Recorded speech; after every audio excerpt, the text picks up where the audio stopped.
welcome back to the house where we talk news, celebrities, and hot topics. We have a special guest, CJ. Hey, Aaron, how are you? I'm good. How are you? I'm good. Glad to finally be able to make it here. Yes, I'm glad you're here. Listen, you have a podcast, right? Yes, Pride, Love, and Ego. What is that? It's me and my bro Clarence. Shout out to Clarence. And we talk about trending topics, dating, sex, relationships, pop culture, all that. What's your favorite topic? Like, what's your number one go-to? Oh, communication. Communication within dating. Okay. And how important communication is when you're dating and in a relationship. Whether it's a mutual relationship, friendship, whatever, communication is important. Communication. So a lot of dating topics. Yes. Okay. Do's and don'ts, bro code violations. Things you shouldn't do if you're friends with other people and you're all that. Okay. Are you in a relationship? No, I'm single. Have you ever been married? No. How many long-term relationships have you been in? 2. Oh. Okay, somebody I don't know, I shouldn't say this, but there was a person that wanted me. There's this blogger, right? Okay. And they're doing like a show, like a panel show. Okay. And they wanted me to test for their show. Okay. But it was all about love, sex, and relationships. I think you talked about that with Zach, right? How you wouldn't do a dating show? That was The Bachelor. That's a different conversation. Okay. But they wanted me to be a part of like a talk show, panel show. Okay. And it was all about relationships. And I'm like, I don't know. I've been in one relationship. One? One. How old are you? 27. 27. Okay. I don't think that's bad. But you also say you fall in And love easily, right? I do. Yeah. Right. It lasted 8 months. One time, right? After you have sex, right? You fall in love? No. What was the conversation we had about you falling in love? I fall in love after 2 months. After 2 months. That's yes. But it depends on who it is. Everybody that I date or go on dates with or talk to, I don't fall in love with. Okay, Most and why people have you I only don't. had one relationship? I One don't serious know. relationship? I have no clue. Do you believe in love? Yes. Do you want to be married? Yes. Do you want kids? Yes. Do you want No, I don't want kids. No kids. But No. you want a family. A husband. A husband. Okay. Okay, here's my problem. I'll tell you what my real problem is. Okay.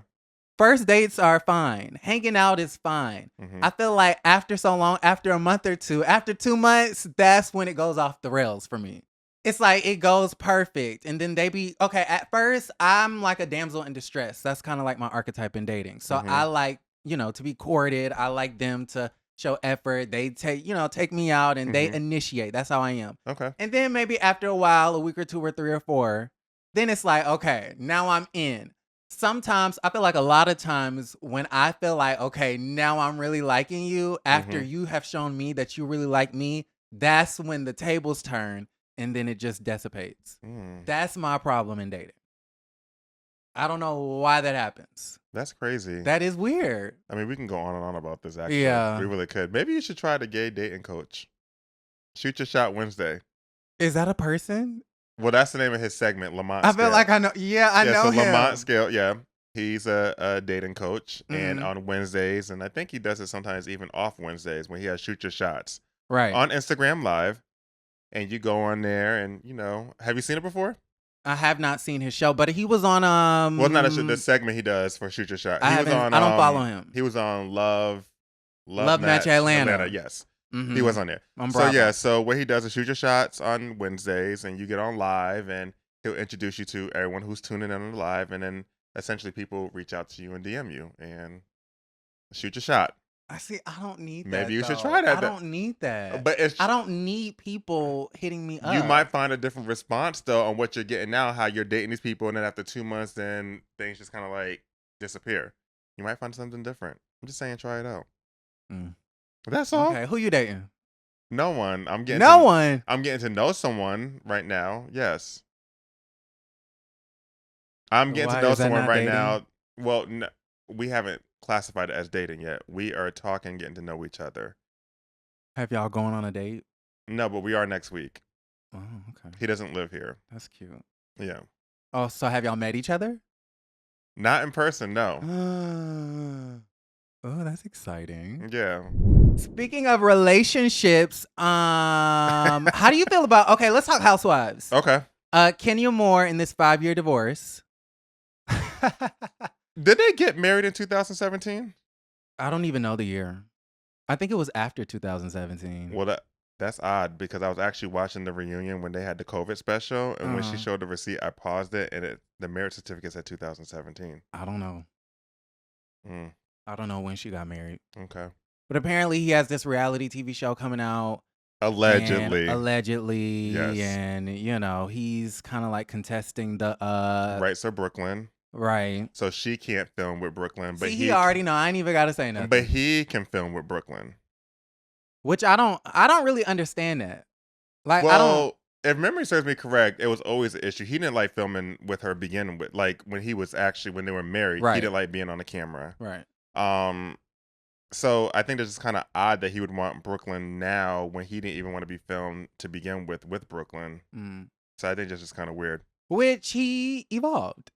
Things have evolved. But my thing is, so I don't really understand what the problem is because he's been, I guess, letting Brooklyn be on Housewives. He didn't want her on Housewives. Right. But she's been on Housewives. Well, who has custody of Brooklyn? Or is it split? Is it joint custody right now? I don't know. Okay. She's the prime custodial parent. Okay. So, but my whole thing is, okay, she has Brooklyn because of her brand. Like, she has Brooklyn on the show. Mm-hmm. It helps her brand. It helps her story on the show. Right. So, the little girl should be able to go on his show and... As him being the father, yeah. Right. So I'm like, what's the issue? Like, I don't understand. I think there's some more stuff that we don't know that she's not going to disclose. She needs to disclose it onto the show because she's not doing anything. Well, she said that he also wants her to pay for some bill that doesn't make sense, but she didn't really describe what that bill was. And that's what she also said that too. She said that if it was just a money thing, she goes, I can make more money because I would pay him the money. But she said it's deeper than that. That's what she said in the interview. Well, I feel like she needs to open up a little bit more. You don't think she's opening up on this? Well, no. Well, to go back to Nene's interview with Carlos King, she said it that, she thinks Kenya is great for the show, but she thinks that she's also bored with the show. Right. So maybe that can go to your point that maybe she's just done with it. But even right. So, like, leave. But it's a check. And from what I heard, it's not a bad check. So I don't think she would leave. Although all this stuff came out, though, about how she felt some type of way about not getting her own spinoff show. Why she's not always in the first seat on the couch next to Andy. She feels undervalued. She does. And Carlos King agreed with that. But Carlos King is cool. I don't know him personally. What's your issue? What's your beef? I have no beef. I just feel like I get it that I think Carlos King is cool. Honestly, I don't know him personally. I met him once for an audition many, many moons ago. But a TV show. It was, yes. Oh, you was gonna be a reality TV star. I wouldn't say that, but I will say this: many, many years I was living in Charlotte. Peter was going to do a show kind of like Vanderpump Rules, but it was supposed to be for his restaurant, Bar One in Charlotte. But I guess it just didn't get picked up. I think that's when him and Cynthia actually split, and I think from what I heard, allegedly because of the split, that's why the show didn't get picked up. But that's allegedly. Okay. But no, I get it that he has a relationship with all the girls. He's started this show. He was on Housewives for many, many years, and he has a relationship with all the girls. But I just feel like his story changes when he gets with different people when he interviews. So if you go back to the Nene interview, she said that the show changed when Kenya came on the show because they were doing this whole narrative of fake relationships and, allegedly this person being a boyfriend and things of that nature. But now that he has Kenya on the interview, oh, you saved the show. You and Portia did this for season 5, but he never said that with Nene. Right. So I'm like, well, why'd you say that then? So it's giving fake. I'm just like, keep your story consistent. Again, like I know he has relationships with all these girls, close relationships, but I just kind of feel like, and then he's like, oh, well, you're underrated. I think you're the most underrated, reality star. But I feel like he said that about Nene too. Like how is Kenya? He said that about Kenya? She's the most underrated reality TV star. That's what he said in the interview. So I just feel like, but then when he was with Nene, he was just saying different things. Now, she even said that Kenya's great TV. I think Kenya should be on the show. But he didn't say that whole thing about her saving season 5, saving the show. He just kind of like agreed with Nene that the show went downhill when Kenya came on because remember Nene was like, when me, Kim, Sheree, Lisa, all our stories were real. We had real husbands. We were going through real issues. That's what she was saying. Right. And I agree with Nene. I don't think the show changed for the worse, but I do feel like Kenya brought a very contrived energy. No, absolutely, and I agree with that. So I'm not neglecting any of that. I'm just saying Carlos didn't really. King was he didn't really give all that when Nene was on the couch. He just said, "Oh, okay." Well, maybe he just wanted Nene to have her piece. Okay. You know, even though he didn't agree with it. He did not agree with it either. Like, he didn't say anything. Mm-hmm. He was like actually kind of agreeing with it. Oh yeah, the fake story. Like, he did agree with that. Mm-hmm. And then when Kenya, okay, he agreed. Yeah, he agreed with it. And then now with Kenya, he was saying, "Oh, you guys hate the show, da da da da, blah blah blah blah blah."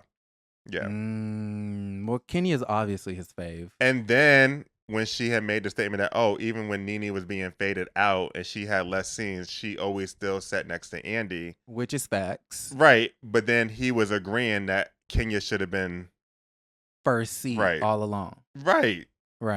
So, how do you feel about the first seat thing? Kenya is upset. Well, not upset. Kenya actually sat in the first seat her first season, she did her first season, season 5. Mm-hmm. When Claudia was on, she sat first seat. Was that it? Dungeon Reunion, she sat first seat. Yes. I think it's been about 4 or 5 seasons. She sat first seat.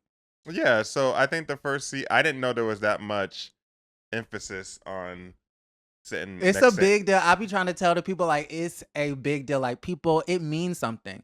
Like, first seat usually means that you are a lead, the star, and anchor. Well, so Sheree, last season, she sat next to Andy. And I feel like she should after all these years. I mean, she is an OG. And that's the only reason. I agree. Because I don't think Sheree is the star. I don't think she's doing anything that's too special. No, I agree with you on that. It's literally only because she is an OG. I agree with you. And then Drew is next to Andy this season because I guess she's getting a divorce. Well, but if you ask me, it should have been Marlo and Candy. Or at least Sheree and Candy. Candy for sure. If you're going to put Sheree by Andy because she's an OG, then put Candy by Andy. Candy came in season 2. And she's the longest running housewife of all the franchises. Yes. So I agree with you on that. I do. Marlo. I love Marlo. I really do. I think she's dope. But I feel like they only gave her the peach last season because they were struggling for a cast.